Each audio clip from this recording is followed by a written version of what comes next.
Amigos de Manual para Enamorarse, bienvenidos a otro episodio con Gustavo Mejía. ¿Nos extrañaron? Sí. La gente nos extraña. Por ahí me están preguntando que cuándo hacía episodios con Gustavo Mejía. Pero bueno, aquí lo secuestramos. Me sacaste de la casa. Te saqué de la casa, ¿no? Es que de la terapia. Estás súper full, ¿verdad? Demasiada gente en terapia. Sí, gracias a Dios. O sea, no gracias. Ese es como el que trabaja en una funeraria. No, ¿cómo te dan el trabajo? Súper bien, gracias a que trabaja en funeraria. Lo que quería decir es que gracias es que la gente está buscando ayuda, ¿me entiendes?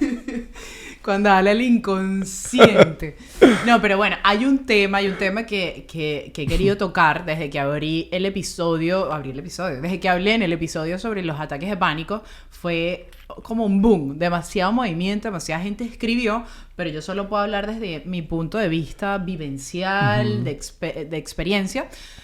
Más, aquí traigo al psicólogo, que nos puedes decir un poco sobre esto de los ataques de pánico, pero yo creo que entremos más entonces en lo que es la ansiedad en sí. Hay demasiada gente, Gustavo, hoy en día con ansiedad. Todo el mundo tiene ansiedad. Yo me la paso con el padre Osvaldo Gudelo 24 horas prácticamente, y siempre lo llaman y es un caso de ansiedad. ¿Qué es la ansiedad y de dónde viene? Bueno, primero hay que reconocer que la ansiedad no es mala, es buena. Es una respuesta corpórea a lo que puede ser un peligro, ya sea que percibo, ya sea un peligro real o un peligro imaginario, ¿verdad? Que ahí es cuando la ansiedad se convierte en un problema, cuando ya es una respuesta corpórea a algo que no está pasando, o a algo que estoy percibiendo pero no es real. Pero de por sí es simplemente una respuesta corpórea donde la amígdala se activa, automáticamente le manda a todo lo que es el hipotálamo a generar lo que son las hormonas de estrés, la noradrenalina, que preparan al cuerpo para una respuesta de pelear, correr o frizarte. El problema es cuando entramos a esa respuesta de correr, pelear o frizarte, cuando en realidad no hay un peligro eminente que esté pasando. Ok, pero ¿por qué hoy en día se ve demasiada gente con ansiedad? Bueno, hay muchísimos factores. Yo diría, primero, la velocidad en que vivimos, ¿verdad? Vivimos todo el tiempo corriendo y no tenemos tiempo realmente de detenernos. Diría yo también el poco entendimiento que estamos teniendo de nuestra propia historia, ¿verdad? Tenemos muchas heridas y muchas situaciones que no hemos realmente trabajado. ¿Y qué es lo que pasa? Lo hemos dicho 1000 veces, pero bueno, tenemos que ir siempre a la raíz. Las heridas generan creencias. Claro. Y muchas veces esas creencias de por sí son creencias de peligro hacia mí, hacia los demás. Entonces estoy percibiendo un peligro que no es real. O también pasa mucho que una persona cuando ha vivido un trauma deja una amígdala hipersensitiva. O sea, todo el tiempo está percibiendo un peligro, todo el tiempo está dando una orden al hipotálamo, el cuerpo mantiene lleno de cortisol, mantiene lleno de noradrenalina, y eso de cierta forma me va desgastando y puede generar patologías o manifestaciones, ya sea por ejemplo con ataques de ansiedad o ataques de pánico. ¿Tú crees que esto tiene que ver con la sociedad en donde vivimos? Por ejemplo, hace poco yo estuve sirviendo una misión en un pueblo muy, muy humilde y me impresionó ver, o creo que fue lo que yo pude notar, capaz ya estoy equivocada, no lo sé, pero que no había tanta ansiedad. O sea, ahí la palabra ansiedad, claro, porque estas personas están viviendo el día a día viendo cómo voy a comer hoy. O sea, cómo voy a hacer para darle comida a mis hijos. En cambio, en sociedades con poder adquisitivo, como que hay más ansiedad. Lo vemos en los chamos en los colegios. Tienen todo, pero viven con ataques de pánico. Claro, porque es que también tenemos que ver que el ser humano responde a ciertas necesidades, pero las primeras necesidades que tenemos que atender son las necesidades básicas. Entonces, si estoy luchando en el día a día con traer comida a mi familia, con pagar la renta porque no tengo la casa, pues esas son las necesidades básicas que necesito cubrir y en eso estoy enfocado. Pero cuando todas esas necesidades básicas están llenadas, empiezo a generar otro tipo de necesidades que me dan otro tipo de estrés. Número 1.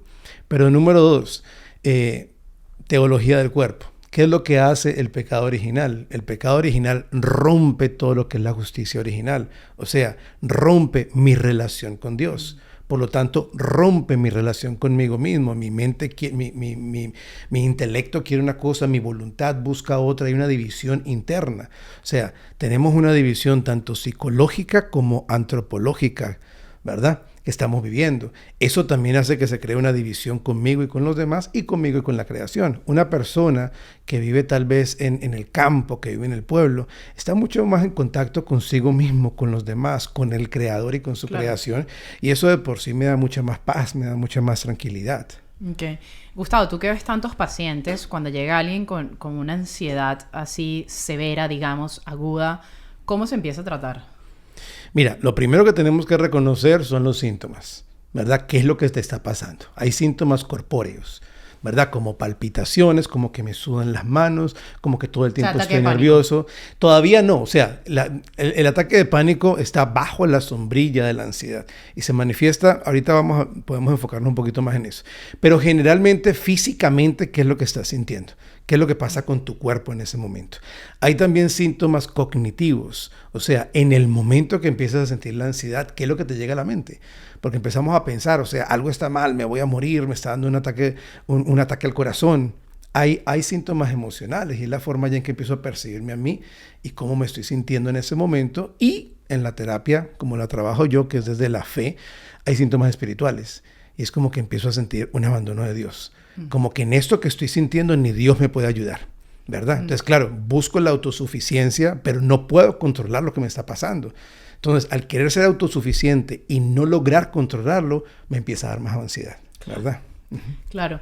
Y eso fue impresionante lo que acabas de decir de todos estos síntomas, porque yo viví algo, me imagino que empezó en ansiedad y terminó en ataque de pánico, pero sentía eso, la hiperventilación, que me va a dar un ataque cardíaco, el desespero de no puedo estar como tranquila, o sea, siento que no puedo respirar, que me tengo que mover, y claro, empiezan todas estas dudas, y en ese momento llegan 4.000 preguntas a la cabeza que no puedes responder, entonces te genera más ansiedad. Si alguien está teniendo ansiedad en ese momento, ¿qué es lo primero que tiene que hacer? O sea, hablarlo, quedarse tranquilo. O sea, ¿qué puede hacer alguien si no está en terapia en ese momento? Mira, normalmente lo primero que yo le digo a la gente es la respiración, ¿verdad? Vamos a respirar, vamos a tomar aire, vamos a dejarlo adentro, vamos a soltar. ¿Para qué? Porque en ese momento toda la parte de palpitaciones, ¿cómo se llama eso?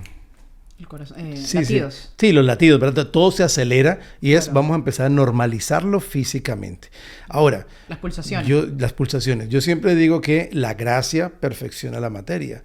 Por lo tanto, es cómo comienzo esa respiración en oración, ¿verdad? Vamos a llamar al Espíritu Santo. Espíritu Santo, ven con el fruto de la paz, ¿verdad? Y lo mantengo el aire, 1, 2, 3, 4, y suelto despacio, ¿verdad? Me pongo en la presencia del Señor al mismo tiempo que estoy trabajando la parte fisiológica, porque ¿qué es lo que pasa? Que la respiración abdominal le ayuda a mandar más oxígeno al cerebro, lo que hace que yo pueda procesar mejor la información, darme cuenta que no me estoy muriendo, darme cuenta que lo que estoy teniendo es un ataque de ansiedad o un ataque de pánico. Y al mismo tiempo, ¿qué es lo que pasa? Todo ese cortisol que manda el hipotálamo al cuerpo se concentra en los músculos más grandes del cuerpo y eso es lo que crea tensión. Entonces, claro, la respiración abdominal manda más oxígeno a esas partes del cuerpo que ayudan a soltar un poco esa cantidad de cortisol que se ha acumulado en los músculos grandes. Y cuando digo lo de la parte de procesar la información es importante. ¿Por qué? Porque cuando tenemos un ataque de ansiedad, todo lo que es la parte prefrontal del cerebro como que no tiene el mismo poder de la amígdala. Entonces no logro realmente pensar razonablemente, sino que todo el enfoque lo tengo desde el miedo. Me estoy moviendo desde el miedo que tengo en ese momento. Claro.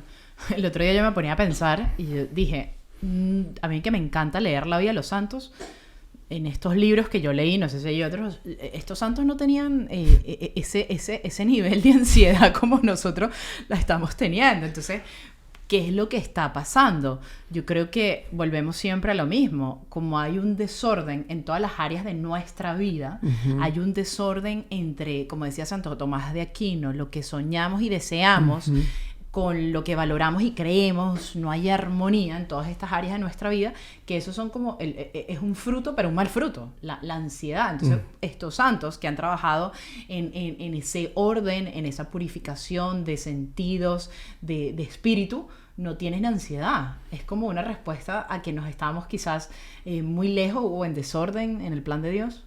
No, totalmente, porque mira que en el principio... Eva en ataque de pánico. Cuando vamos al Adán y Eva, pero después de la manzana. Cuando vamos al principio, Airán, tú sabes que estaba todo perfectamente ordenado para que el ser humano fuera la mejor versión de sí mismo, que es la versión que soñó Dios desde el principio, ¿verdad? Por lo tanto, en ese principio, siempre la voluntad estaba gobernada por el entendimiento, porque el entendimiento siempre está en busca de la verdad, mientras que la voluntad busca lo bueno y lo bello.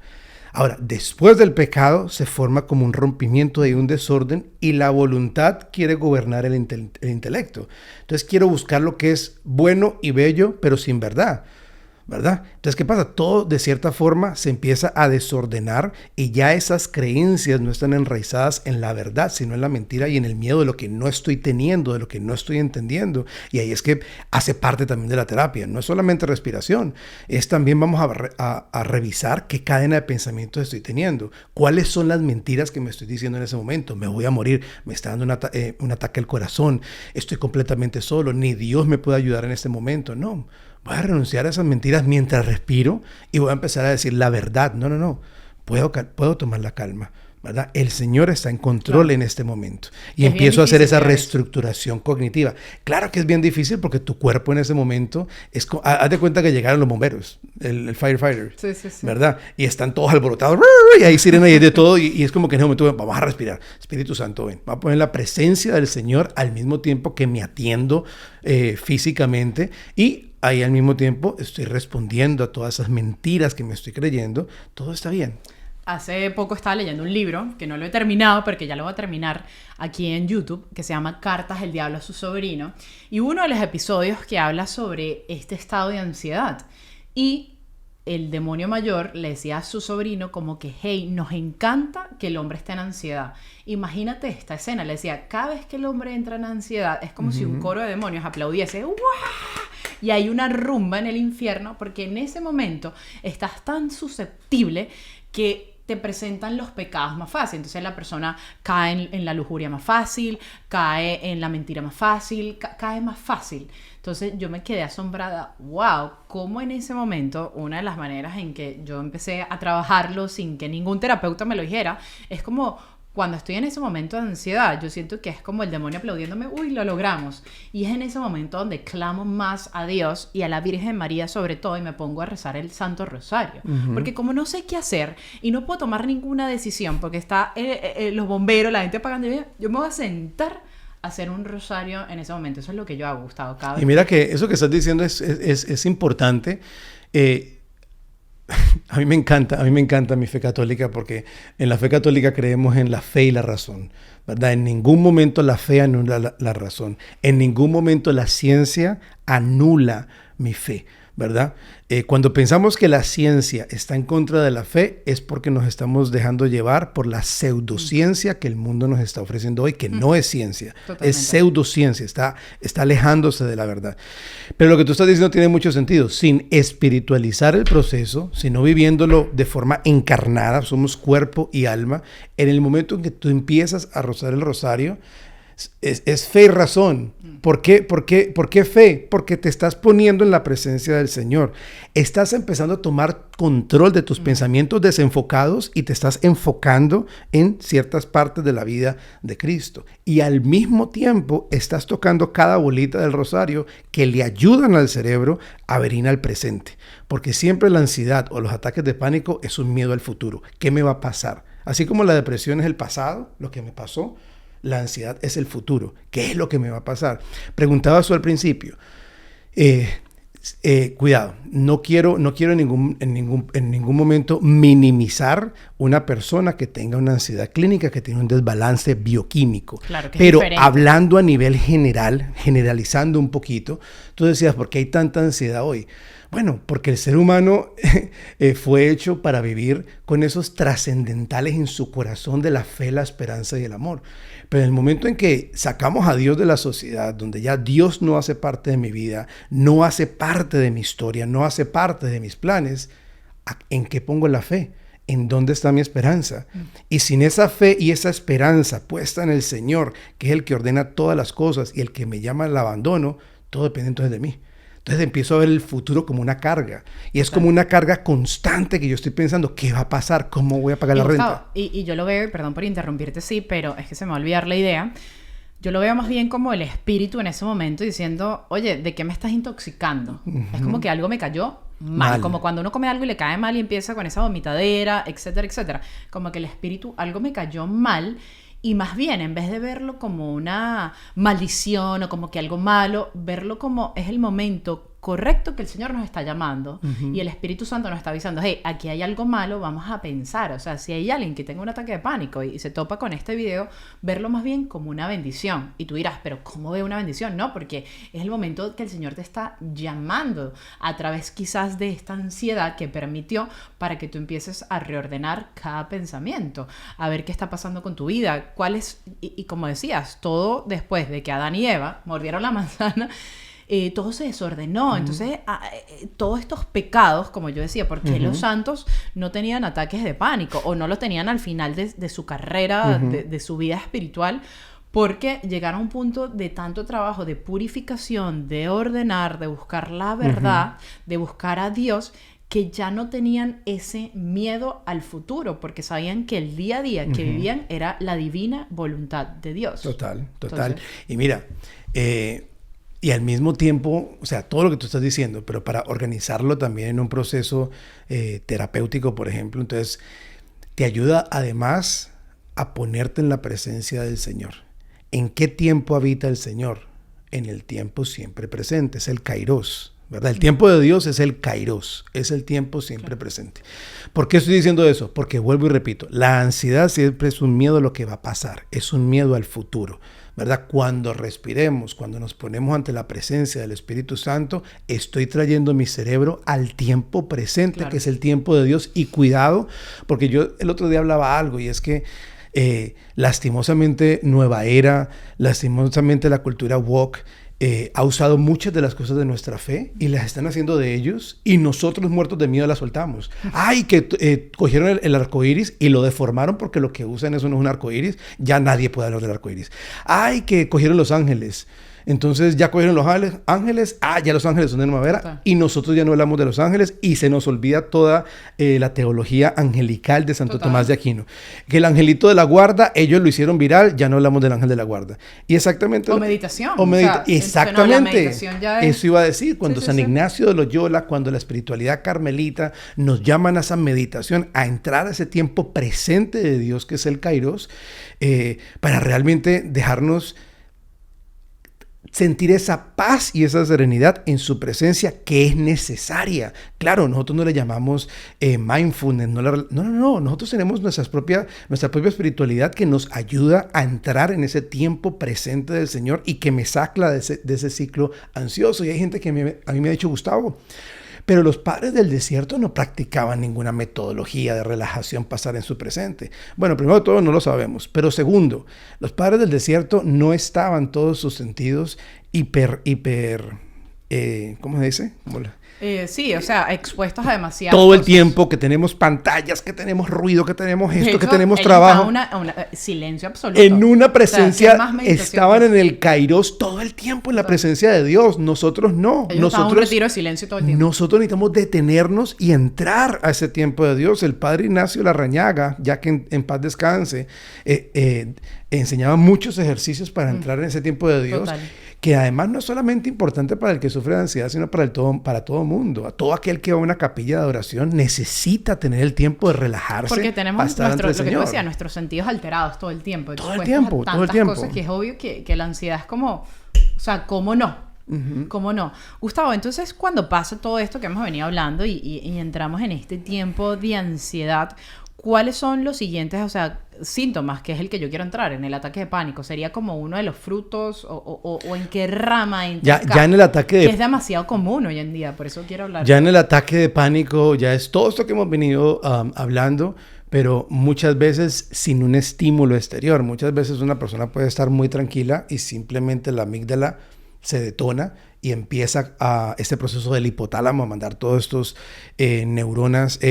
hormonas de estrés, la noradrenalina, y todo el cuerpo se empieza a tensionar. ¿Y qué pasa? Cuando empieza todo ese proceso corpóreo, el cerebro necesita entender qué está pasando. Claro. Y cuando el cerebro se da cuenta que todo el cuerpo está alterado, lo primero que llega es: te vas a morir, ¿verdad? Y ahí es que, como lo decíamos antes, entramos en esa respuesta inmediata de correr, frizarme o pelear. ¿Y por qué la amígdala se dispara en ese momento para que entre el ataque de pánico? Mira, eso sí es un caso a la vez, ¿verdad? Eso es un caso a la vez, porque yo te puedo decir, pueden ser heridas no trabajadas, pueden ser situaciones no trabajadas, pero eso simplemente es una de las muchas razones por las cuales alguien puede tener... O sea, no hay como algo definido, cada caso es totalmente distinto. Cada persona es completamente distinta, porque es muy diferente un ataque de pánico a un ataque de ansiedad. Un ataque de ansiedad sí es algo que pasa por una situación, simplemente que la ansiedad se sale de proporción. Empiezo a sentir una ansiedad que me detiene, que no me deja seguir lo que tengo que hacer. El ataque de pánico, muchas veces mi mamá sufrió muchos años de ataques de pánico, y yo recuerdo la primera vez que a mi mamá le dio un ataque de pánico. Estábamos ella y yo celebrando el final de mi semestre en la universidad y estábamos súper contentos en un restaurante normal, muertos de la risa, y ¡plup! De repente mi mamá empezó a sudar y me tocó llamar al rescue y todo, y fue una escena bien fuerte. Yo pensé que mi mamá se moría, pues todo estaba bien. Entonces, a partir de ahí me empecé a sumergir yo a entender más qué es lo que es el ataque de pánico y darme cuenta que muchas veces pueden ser heridas pasadas, pueden ser que viví una vida de demasiada ansiedad y demasiado movimiento, y de repente mi vida empieza a cambiar, pero la velocidad del cuerpo se mantiene. Hay muchas razones que... Yo sufrí muchísimo, y bueno, ya esto no es nada nuevo, la gente lo sabe.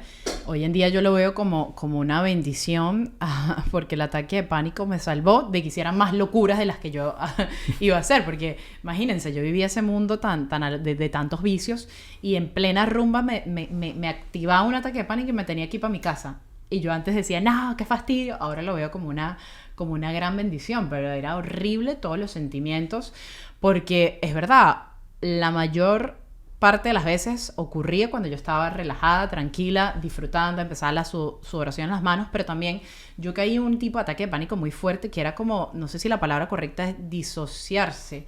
O sea, como que yo no entendía ni quién era, ni dónde estaba, ni qué. Y yo dije, me volví loca. O sea, literalmente, o sea, sentía... Y en ese momento, claro, yo me sentí... Yo no seguía la fe, no practicaba nada, entonces me sentía como un ente en el mundo, un alma en pena.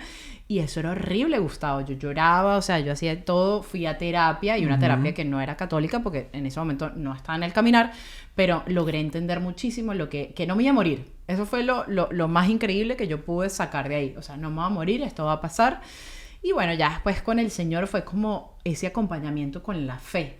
Y es impresionante, porque yo le quiero decir a la gente que sí se va. Porque para la gloria de Dios a mí más nunca me dio eso, ¿sabes? Pero sí fue un trabajo de un proceso de largos años, que duró 7 años. En ese dale, vamos, o sea, orar, rezar, dale. Y cada vez que me daba, yo creo que era como tomar control también de la situación. O sea, fue como ponerme encima de ese ataque de pánico y orar. Y yo estaba temblando, pero sacar fuerzas donde no las había. Mira, yo te digo un consejo así rápido, tanto en la parte espiritual como en la parte psicológica, clínica. Yo siempre uso los dones del Espíritu Santo. Todo lo que tiene que ver con la salud mental, de por sí ataca el entendimiento, tiene un efecto en la voluntad, y muchas veces tiene una raíz en la memoria, ¿verdad? Esas potencias internas de las que habla tanto San Juan de la Cruz como Santo Tomás de Aquino. Y yo siempre digo, mira, lo primero es pedir el don de ciencia, ¿verdad? ¿Dónde está el Señor en este momento? Y respiro. Espíritu Santo, ven. Ese don de ciencia que me permite ver a Dios en su creación, en ese momento, en este lugar. Don de ciencia. Segundo don para pedir, el don de entendimiento, ¿verdad? ¿Qué es lo que me está pasando? ¿Qué es lo que estoy sintiendo en mi cuerpo? Tengo las palpitaciones, mi cuerpo está temblando, mis manos están sudando. Dame el don de entendimiento para entender que todo esto que me está pasando es algo corpóreo. Tercer don, el don de consejo. ¿Cuáles son las mentiras que me estoy creyendo? Me voy a morir, ¿verdad? Algo así. Ok, no, consejo. Vamos a ver cuál es la verdad que el Señor me quiere decir en este momento. Esto es pasajero, ¿verdad? Esto es pasajero. ¿Y esto para qué? Para tocar e iluminar el intelecto en un momento que está sofocado por todo esta intoxicación hormonal que estoy teniendo por el ataque de pánico. Luego llevamos a la voluntad, ¿verdad? Lo que voy a hacer. Entonces, primero, el don de la piedad. Y es total confianza en el Señor, ¿verdad? Soy hijo amadísimo del Padre y estoy en relación con Él en este momento. El don de la fortaleza, sí puedo, como tú dices, sí se puede. No es que me tengo que dejar llevar, no voy a estar peleando con esta ansiedad porque es que esa pelea la pone peor. No. Yo puedo navegar por esto que estoy teniendo en este momento. Temor de Dios, y es que no me voy a ir de los brazos de mi Señor. Y por último, el don de la sabiduría para poder organizar qué es lo que mi memoria me está diciendo o qué es lo que mi imaginación me está diciendo y me quedo con lo que realmente es bueno. Entonces, atiendo mi cuerpo, atiendo mi mente, que es tan importante, atiendo también mi mente y atiendo lo que estoy sintiendo en este momento. O sea, no simplemente digo, me desconecto y ya. Ahora, igual como tú haces el rosario también es una forma de conectarme con el Señor, hacer que el Señor haga parte de esto que estoy viviendo y no estoy solo, pero al mismo tiempo estoy en ese presente y estoy desconectándome del miedo que estoy percibiendo. Qué bonito todo, cómo están todas las herramientas, ¿no? O sea, a través del Señor. Y a veces me pongo a pensar, porque vemos que hay demasiada gente, entiendo que hay casos clínicos, Gustavo, pero hoy en día se trabaja con tantos métodos y terapias que en vez de acercarnos a Dios nos alejan más de Dios y quizás por un periodo de tiempo te lo quitan, esa ansiedad, pero es como ponerle una curita a la verdadera herida o lo que está buscando tu alma. Me ponía a pensar cuando tú hablabas y te quiero hacer esta pregunta, ya que conoces tanto de estos temas. Quizás también todas estas ansiedades que tenemos es porque en verdad no estamos viviendo esa misión para la cual nosotros fuimos creados, ¿no? O sea, cuando uno está viviendo en el plan de Dios, viviendo la misión que el Señor te encargó a ti, Gustavo, al otro, cuando no estamos viviendo eso, ¿no será como nuestra alma así como Pues mira, que igual que la depresión, la ansiedad pueden haber cuatro áreas de ansiedad, ¿verdad? Puede haber una parte de una ansiedad de personalidad, una personalidad ansiosa, y es una persona que todo el tiempo está con pensamientos de miedo sobre lo que va a pasar, sobre lo que va a pasar, sobre lo que va a pasar. Puede haber un tipo de ansiedad circunstancial, ¿verdad? Y es algo que me está pasando, hay un peligro real, claro, y hay una ansiedad que tiene que ser como una respuesta. Puede ser una ansiedad familiar, ¿verdad? Vengo de una familia ansiosa y es lo que he heredado. O puede ser una ansiedad ya a nivel neuronal, algo clínico, de verdad que tengo que atender. Lo que tú estás hablando de la misión, por ejemplo, es, a ver, si yo no estoy viviendo esa misión, de cierta forma es una ansiedad circunstancial. Porque entonces no sé qué va a pasar con mi vida. Claro. No estoy respondiendo a la misión de Dios para mi vida y eso me da ansiedad porque todos necesitamos saber que servimos para algo y tenemos un propósito. Y cuando no estoy recibiendo de Dios lo que Dios me puede dar, eso me pone todo el peso a mí y eso me da una ansiedad circunstancial que puede detonar una personalidad ansiosa porque entonces me empiezo a llenar de pensamientos catastróficos, de distorsiones cognitivas ante lo que me presenta ese futuro. Puedo generar una ansiedad generacional, porque entonces mi negatividad, de cierta manera, se la voy a pasar a mis hijos por mi comportamiento, por mi forma de hablar, por mi forma de ser. Entonces, eso que tú estás diciendo, claro que sí. Entonces, por eso, capaz hoy en día, a la pregunta que te hacía de que hay mucha ansiedad, quizás es una cosa generacional también demasiado grande, ¿no? Teniendo en cuenta como generacional la consecuencia de los actos de mis padres, ¿verdad? Claro. Claro que sí. Wow. O sea, tenemos que volver al plan original, de verdad.